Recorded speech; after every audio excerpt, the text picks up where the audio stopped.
everybody, and welcome to a very special election edition of my top 5 board gaming videos. Today we're going to be talking about games that exemplify MURICA! Both the good and the bad. Mostly the bad. So, for those of you who aren't aware, next week on Tuesday we've got our big presidential election. If you have not done so already, and if you're able to, please go out and vote. Go out and vote on Tuesday if you haven't done so already, or if you're not able to early vote. But please do it. Let's make our voices heard. All that good, happy stuff. That said, today we are going to have a lot of fun. I've got a lot of cool, weird, quirky games. It's going to be a nifty little time. I hope that you guys enjoy it. With that, we are going to get started with my number 5. At number 5, I've got a game that I don't even own. How could I possibly do that? Well, the fact is this is America, and so I can get everything on credit. Or I can just borrow my neighbor's copy. Wait, that's Russia. Bah, whatever. Either way, the game itself is Rebellion 1775. This is definitely the most literal game on this entire list. Well, maybe not the most. It's close. You all be the judge. But in Rebellion 1775, the entire point is that you are reenacting a portion of the Revolutionary War. And the idea behind it is that it's a very unique war game, and it's unique in the sense that you're rolling different dice. You have units that are trained differently, so they are able to roll different, you actually roll physically different dice. They have different faces on them. You have different people who can potentially run away. They're more likely to hit. You can have Indians help you out to either side, whichever side that you're on, whether you're the British or the Americans, all that kind of stuff. The reason that I really enjoyed this game is because it's not really like most other war games. This is a very, for lack of a better term, kind of dumbed down version of America. And the nice thing about it is the fact that it means that it's a lot more accessible compared to most war games. So you look at something like Warhammer or the Lord of the Rings war game and all that kind of stuff with all like the intricately painted miniatures, and you got your ruler out there measuring distances and all that kind of stuff. No, you don't have to worry about any of that. You're literally just moving cubes around the board. You have cards that you're playing, the tactics cards that allow you to move guys around, and you're having your skirmishes and all this kind of stuff. It's really interesting. In the end, it's an area control game. That's really what it boils down to, but it is a lot of fun. I had a great time with it. You can also play it as a team as well, so you can play 2 versus 2, but just remember, if the Redcoats win, it's just because the Americans wanted them to, so that they can lure them into a false sense of security for the next game. And that's a fact. That is a fact right there. But either way, Rebellion 1775, really fun little war game. Go and try it out. It is my number 5.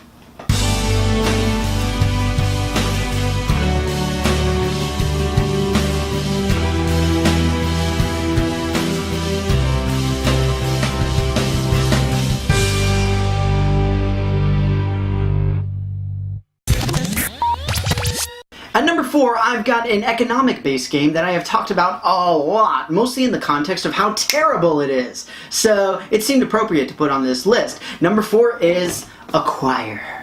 Now, the reason that I put it on other lists in terms of how terrible it is and how much I dislike it is because of the components for this particular version. For those of you who don't know, the version that I really enjoy is the Avalon Hill version, where you actually get physical little plastic tents that you're putting on top of little raised plastic grids. So the idea behind this game is that you are trying to acquire different companies and merge them together and all this kind of stuff, and the grid represents what spaces a specific company occupies. When you put 2 of the grid pieces together, they are now a company. The problem with this particular version is it uses stupid little cardboard tokens, and it's really frustrating, and it drives everybody insane, and a light breeze will knock everything off the table. That said, this is a perfect game to talk about America, because capitalism, huzzah, right? The entire point of this game is that you're talking about hostile takeovers. You know, you've got your big giant company is going to take over the little guy,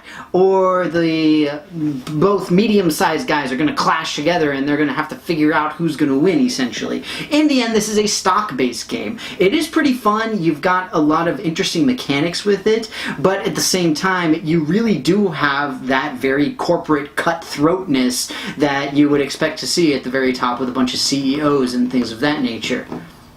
Although I don't think you can, you know, like, fraud people out of money in this game. I don't think. You could try, but I don't believe there's a mechanic for it officially. Either way, acquire, fun little game. Get the better version though. Don't get this version. This is a terrible version. This was probably invented by a capitalist. Either way, acquire, my number 4.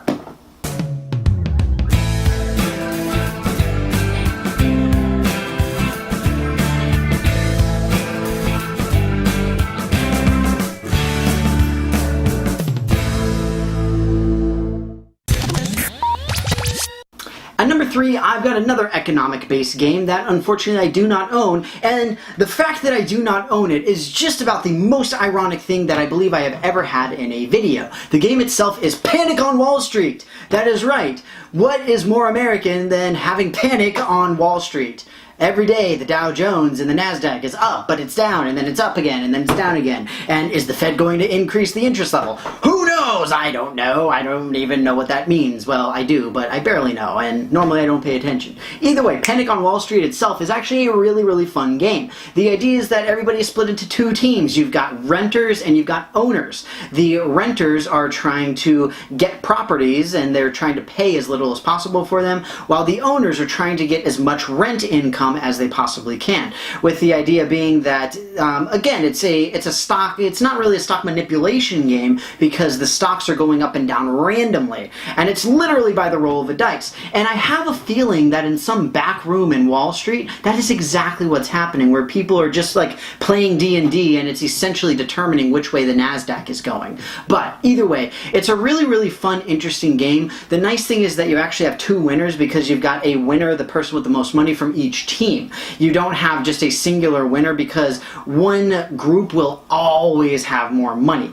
The people who are renting the things out always have fewer expenses, so they'll always end up getting more money, which seems to be something accurate.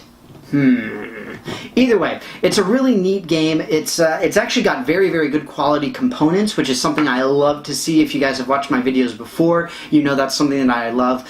And it's just a very well done stock game. There's a lot of stock games out there. I like the way that Panic on Wall Street does it, simply because you sort of get both sides of the story, so to speak.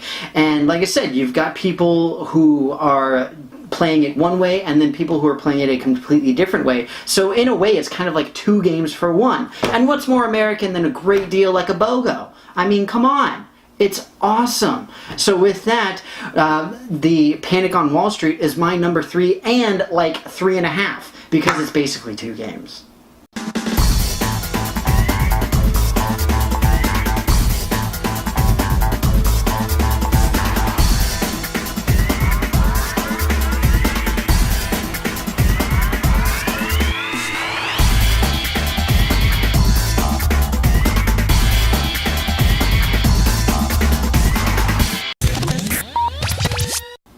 And number 2, I've got a game that is pretty much what most people would probably consider very radical and crazy America for like the last 15 years or so. The game itself is Prude, the oil game. Now, if I have to explain to you why this game exemplifies America, then I really don't want to, because I don't like talking about geopolitics too much. But suffice it to say, Prude the oil game, the entire point is that everybody is playing as an oil mogul of some sort. The idea is that you are trying to get all of the oil that you can, and you're trying to sell it, and gasoline and all this other kind of stuff, at as high a price as possible. During this game, you will be building up refineries, you'll be building up gas stations, all of these kinds of things, and then you can purchase oil from the market, and you can also have oil derricks that will hopefully yield some oil for you personally.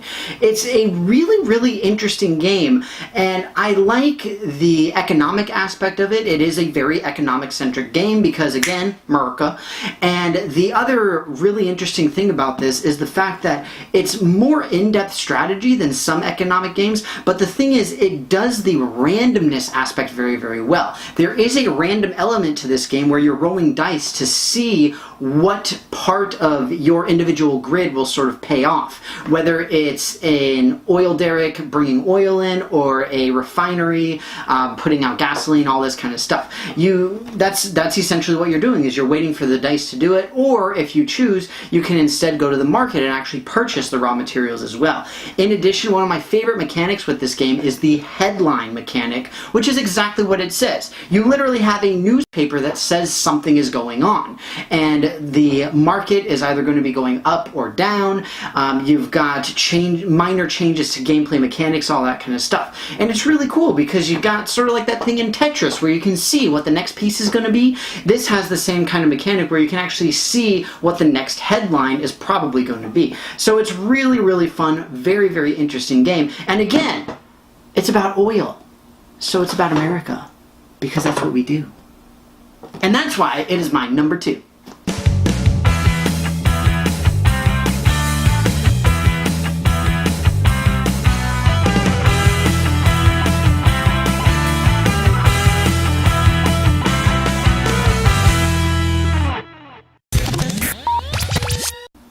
And number 1, I've got a game that exemplifies America so much that you probably couldn't find something better if you threw a stick in the middle of Washington, D.C. in front of a rally full of politicians asking for more money. The game itself is Article 27, because what says America better than a bunch of bureaucratic red tape?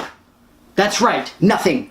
So, the entire point behind this game is, yes, it's the UN. Okay, fine, it's not MURICA, but MURICA is part of it. I don't know if you can see the flag. There's England. There's MURICA. There she is, right there. There's MURICA, right in the middle, right where we belong. Center of attention, because MURICA. But the idea behind this game is that you are literally playing as the UN General Council. And the idea behind the General Council is you are the ones who decide what resolutions will go to the floor, and everybody has veto power.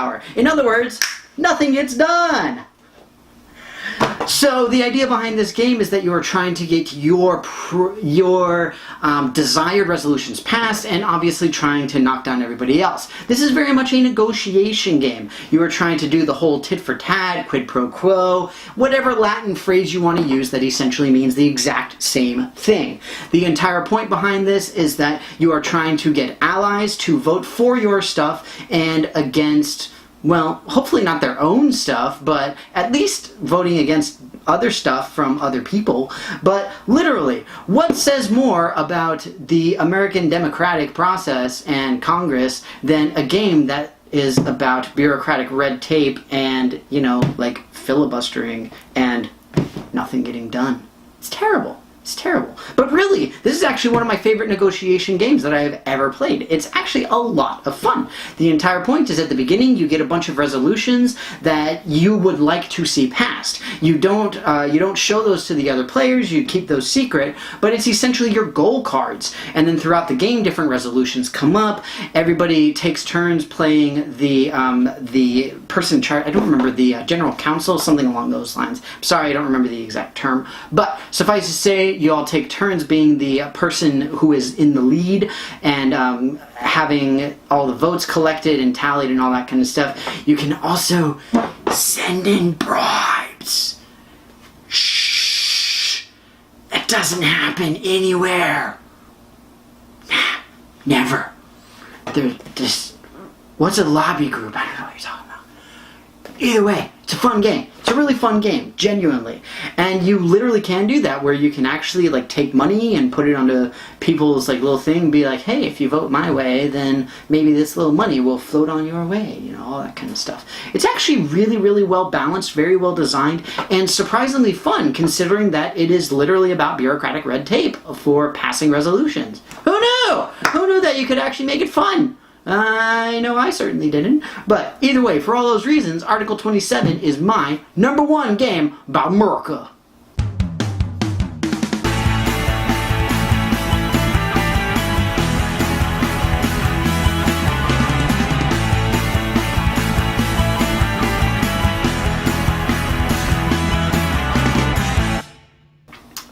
Well, everybody, that's it for my top 5 favorite games about America.